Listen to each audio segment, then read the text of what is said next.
এখন এমনিও মাঠ বলে তো কিছু ছিল না, কিন্তু একটা পানিহাটি ঐতিহ্য অমরাবতী মাঠ বলে জায়গাটাই পরিচিত অমরাবতী মাঠ। এটা পরিকল্পনা বহুদিন ধরে নান্টু আর এদিকে পার্থ কে ভাগটা বেশি নেবে এই নিয়ে অনেক দিন ধরে চলছিল। তো এখন সেই সুযোগটা নিয়েছে, যেহেতু মলে একটু শরীরটাও ভালো থাকে না, একটা সুযোগটা নিয়েছে, এখন ওকে সরিয়ে দেবে। আমি যেটা শুনেছি খুব মারাত্মক ব্যাপার, যে অভয়াকে বডিটা পুড়িয়ে দিয়েছিল যে কাউন্সিলর, তাকেই নাকি চেয়ারম্যান করছে, মানে তাকে গিফট চেক দেওয়া হচ্ছে, কি ভাই তুই অনেক কাজ করেছিস, বডিটা পুড়িয়ে দিয়েছিলিস, তাকে গিফট চেক দেওয়া হচ্ছে। এইটা একটা পরিকল্পনা চলছে। এইখানে অ্যাবসলিউট একটাই রাসায়ন চলে, পার্থভূমিকে কে কত টাকা দেবে তার উপরে রাসায়নটা ঠিক হয়। এর মধ্যে নান্টু আর পার্থর লড়াই মধ্যে মলে দা বলি পাঠা হয়েছে। নৈহাটিতে লুটপাট করে প্রায় পার্থ ওখানে কয়েকশো কোটি টাকা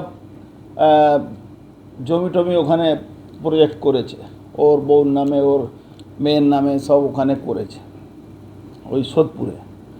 তো ওখানে ও নিজের বিস্তার করার জায়গা খুঁজছে, কেন নৈহাটিতে মোটামুটি ওকে পুকুর ভরাটগুলো সব কমপ্লিট হয়ে গেছে।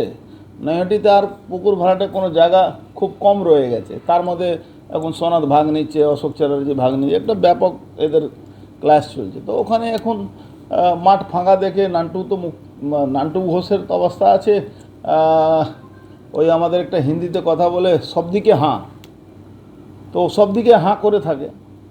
তো ওই জন্যে এই বলির পাঠা হয়েছে এই মলেদা।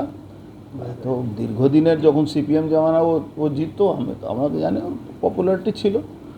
এখন তৃণমূলের সবই একরকম আছে, কি মলয়, কি নান্টু, কি কি নাম পার্থ, কি মদন, সব একই আছে, একই ব্যাপার আছে। আর তার মাঝখানে সৌগত রায়, ও তো খুব কমে খুশি হয়ে যায়, 5 লাখ টাকা দিলে বিগ মানি করে দেয়। তো একটু কম টমে খুশি থাকে, ওর বেশি কোনো দরকার পড়ে না, 2-4-5 লাখ টাকা পেলেই হলো।